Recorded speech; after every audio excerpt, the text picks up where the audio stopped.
बिस्मिल्लाहिर्रहमानिर्रहीम अस्सलातु वस्सलामु अला खातमुन नबिय्यीन व अला आलिहि व सहबिही अजमाइन। अस्सलामु अलैकुम व रहमतुल्लाहि व बरकातुहू। गुज़िश्ता दिनों एक वीडियो सोशल मीडिया पे बहुत वायरल थी, और वो वीडियो वायरल ये थी कि एक बच्ची है 6-7 साल की, और वो लड़कों के साथ क्रिकेट खेल रही है, और क्रिकेट खेलते हुए वो बॉलिंग भी कर रही है, क्लासिकल किस्म की बैटिंग भी कर रही है, फ्रंट फुट पे आके, बैक फुट पे आके, ठीक है, लेट कट भी कर रही है, और वो स्विंग भी कर रही है, आउट स्विंग भी कर रही है। बच्ची है, वो लड़की है, लड़का नहीं है, और लड़कों के साथ खेलते हुए पाई जा रही थी। अब मैं एज एडिटर अगर इस वीडियो को देखता और मेरा रिपोर्टर मुझे ला के कहता कि सर मैंने ये वीडियो बनाई है, तो इसको हम जारी कर दें, छाप दें, तो मैं उसे कहता कि हम ऐसा नहीं करें, मैं उसे रोक लेता।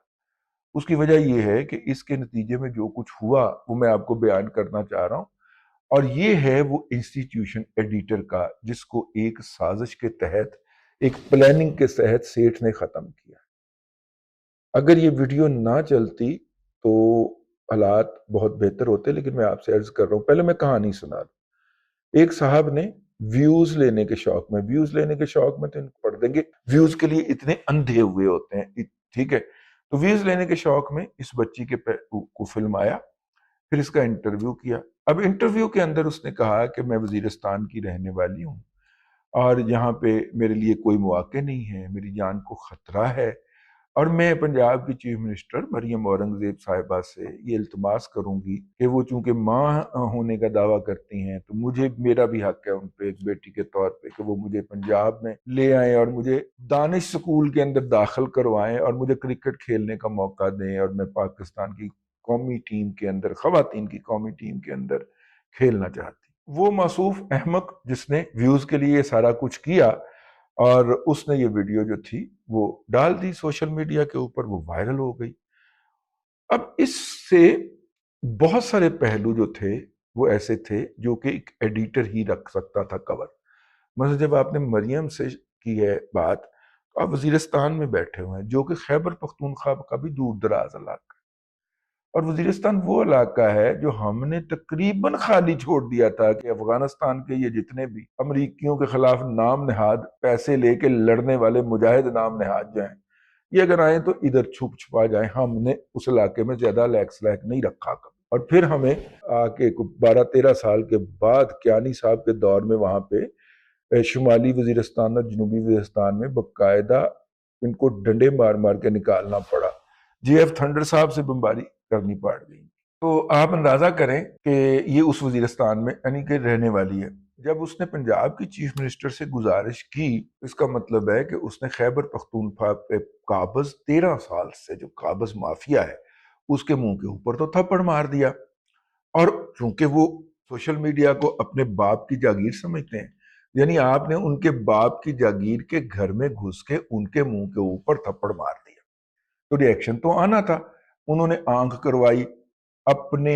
आर्म्ड विंग TTP को, तहरीके तालिबान पाकिस्तान को, कि जरा मामला सेट करें। उन्होंने जाके वो वीडियो बनाने वाले को उठाया, और उठा के फेंटा लगाया, चंगी तरह तुनाई की उसकी। उसके बाद फिर उसको उसकी वीडियो रिकॉर्ड की गई, जी मेरे से गलती हो गई, तो ये हो गया, तो वो हो गया। वो दगड़ मगड़ कर रहा है पश्तों के अंदर। मैंने किसी से पूछवाया तो उसने कहा जी वो वीडियो बनाने के ऊपर शर्मिंदगी का इजहार कर। अब ये वो दरिंदे हैं TTP वाले जिन्होंने जब से ये लानत शुरू हुई है इस इलाके में, लड़ अमरीकियों के साथ रहे होते थे, हमले इधर पाकिस्तान के इलाके के अंदर खवातीन के स्कूलों और कॉलेजेस पे कर रहे होते। और ये खवातीन के इतने के वैरी हैं। अफगानिस्तान के अंदर हिब्बतुल्लाह अखवंदजादा ने कहा है कि खवातीन जो हैं वो जॉब नहीं कर सकती, कोई नौकरी नहीं कर सकती, कोई और काम नहीं कर सकती। हाँ, मस्जिदों के बाहर या तो खड़े होकर वो भीख मांग सकती हैं बैठकर नीला बुर्का पहन के, या वो काबुल की सड़कों पे जिस्म फरोशी कर सकती। मतलब जिस्म फरोशी एक तो वो होती है ना, कहाबागिरी, दूसरा वो गुर्दे बेच सकती। खाक साहब ने इसके ऊपर एक व्लॉग भी किया था, वीडियो भी चलाई थी, जिसके अंदर वो खवातीन अपने जिस्मों के ऊपर से कपड़े उठा के दिखा रही हैं कि किस तरह भोंडे तरीके से उनके गुर्दे जो हैं उनका जिस्म चीर फाड़ करके चोरी कर लिए गए। اور پوسٹ آپ کے اندر یعنی کہ آپریشن کے بعد جو ان کو دوائیاں دینا جانی تھی وہ نہیں دیے گئے تو ان کی زندگیاں خراب ہو گئی، اب وہ چل نہیں سکتی، ٹھیک ہے، اب وہ ان کے مطلب ان کے بیڑے غرق ہو گئے۔ جس ملک کے اندر خاتون کو جاب کرنے کی اجازت نہیں ہے، اسے اسکول جانے کی اجازت نہیں، اسے پڑھنے کی اجازت نہیں ہے، ہاں اس کو اپنی عزت بیچنے کی اجازت ہے، اس کو بھیک مانگنے کی بھی اجازت ہے۔ یار یہ ذہنی طور پہ جو ڈنگر لوگ ہیں یہ 21ویں صدی میں بھی موجود ہوں گے، یہ میرا اندازہ نہیں تھا، اور ہمارے ہمسائے میں موجود یہ ہبت اللہ احمد زادہ جیسے جو ڈنگر ہیں، میں بڑی معذرت چاہتا ہوں یہ لفظ استعمال کرنے میں، یار وہاں پہ اتنی سستے میں افغان بیٹیاں بک رہی ہیں، ٹھیک ہے، اور یہ جو ہے نا یہ شخص جو ہے یہ ان کے اوپر پابندی پہ پابندی پہ پابندی لگاتا چلا جاتا، ٹھیک ہے۔ لیکن بہرحال وہ جی آئینہ وزیر اس کا نام ہے بچی کا، اور اس کو بھی گھر سے نہ نکلنے کا حکم دیا گیا ہے مقامی جرگہ کی طرف سے، جرگہ کی طرف سے یا ٹی ٹی پی کی طرف سے، اور جس نے یہ ویڈیو بنا کے وائرل کی تھی اس کو بھی پھینٹ لگائی گئی ہے۔ یہ سارا کچھ کرنے کے بعد حاصل وصول کیا ہے؟ حاصل وصول یہ ہے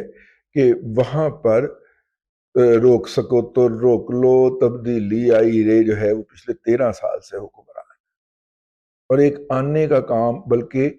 وہاں کے جو عمومی لوگ جو نیچرلائزیشن کے نتیجے کے اندر بہتر بن چکے ہوئے ہیں یا امپروو کر چکے ہوئے ہیں، ان کو دوبارہ ان درندوں کے کنٹرول میں دیا جا رہا ہے، ٹھیک ہے۔ ابھی تک اگر خیبر پختونخوا میں مریم نواز شریف چیف منسٹر ہوتی یا کوئی اور چیف منسٹر ہوتا تو پی ٹی آئی کے بکاؤ یوتھڈ سوشل میڈیائی طوفان مچا چکے ہونا تھا، لیکن نہ اس خاتون کا اس مین سٹریم میڈیا پہ ذکر ہے جس نے یہ ویڈیو دکھا دکھا کے دنیا کو بتایا کہ پاکستان کتنا امپروو کر چکا ہے، لبرل ہو چکا ہے، یہاں پہ بچیوں کو کرکٹ کھیلنے کی اجازت ہے، وہ بھی پبلک پلیس کے اوپر، جو کہ قیامت کا اصل باعث بنا نہ اس مین سٹریم میڈیا نے ابھی تک اس کے اوپر زبان کھولی ہے۔ وہ یوتھڑ تو چونکہ اسی علاقے سے ہے نا، تو ان کو تو ویسے ہی تالے پڑ گئے نا، ان کو تو ویسے ہی دندل پڑ گئے نا، ان کے منہ کے اندر تو ویسے ہی گھنگڑیاں پڑ گئی، تو بہت تکلیف سے میں گزرا ہوں اس حوالے سے، اور ہر اہل دل کو، ہر درد دل رکھنے والے باپ کو بہت تکلیف ہے کہ ایک بچی کو اپنے ویوز کی خاطر اوور ایکسپوز کر دیا گیا، اور اس اوور ایکسپوجر کے نتیجے کے اندر اس کا مستقبل آنے والے تمام دنوں کے لیے تاریک کر دیا گیا۔ مریم بی بی سے گزارش کر سکتے ہیں کہ اس بچی کو پنجاب اڈاپٹ کر لے، پہلے بھی تو اڈاپٹ کیے ہی ہوئے ہیں جو پنجاب یونیورسٹی کے ہاسٹلوں سے لاہور میں منشیات کی فراہمی کا دھندا کرتے ہیں، ٹھیک ہے، اور پنجاب حکومت ان کی فیسیں بھی ادا کرتی ہے اور ہاسٹل کے لیے کھانے کے پیسے بھی دیتی ہے، ٹھیک ہے۔ یہی حال بلوچستان کے لوگوں کا ہے، بلوچ جو ہیں وہ پہ لگے ہوتے ہیں نا، یہ مشرق سے ذرا پیسے ان کو اچھے مل جاتے ہیں اور پاکستان کے خلاف یہ تو باقاعدہ منشیات کے نیٹ ورک چلا رہے ہیں پنجاب یونیورسٹی۔ مجھے تو ہاسٹل کے ایک دو ہاسٹل کے سپرنٹینڈنٹ صاحب نے ذاتی طور پہ بتایا کہ ہاں ہمارے یہاں سے مین سپلائی ہو رہی ہے آپ کی، ٹھیک ہے، اور اگر وہاں پہ کوئی ایکشن ہوگا تو وہ یونیورسٹی پہ حملہ کہہ کے، تو اگر آپ نے ایسے خوروں کو مریم بی بی پالا ہوا ہے تو وہ ایک اور بچی بھی آ جاتی تو کیا معاملہ ہوتا، لیکن وہ مریم تک پہنچنے دی جائے گی تو وہ آئے گی نا، اور کیا پتا آج سے 10 سال بعد 15 سال بعد یہ سارا کچھ انجوائے کرنے کے بعد من پختونی ہم کہہ کے لڑو بر کا نعرہ لگا کے وہاں پہ کھڑی ہو کے پنجابی کے سامراج کو گالیاں بک رہی ہو، کوئی اس بات کا آپ مجھے گارنٹی نہیں دے سکتے، یا نہ میں مریم بی بی کو یہ گارنٹی دے سکتا ہوں کہ یہ کل یہ کچھ نہیں کرے گی۔ لیکن بہرحال دکھ مجھے ہے اس بچی کا کہ ایک شخص نے چند ویوز کے لیے اس کو اوور ایکسپوز کیا، اور وہاں پہ جو دہشت گرد ہیں، جو ذہنی طور پہ مجہول ہیں، جو ہبت اللہ اخوند زادہ کے بیعت سے یافتہ ہیں، انہوں نے اس بچی کو زندہ درگور کر دیا۔ اب تک کے لیے اتنا ہی ہے، اگلے ولاگ کے اندر پھر حاضری ہوتی ہے۔ اللہ تبارک و تعالیٰ آپ کو آسانیاں عطا کرے اور آسانیاں خلق خدا میں تقسیم کرنے کی توفیق عطا کرے۔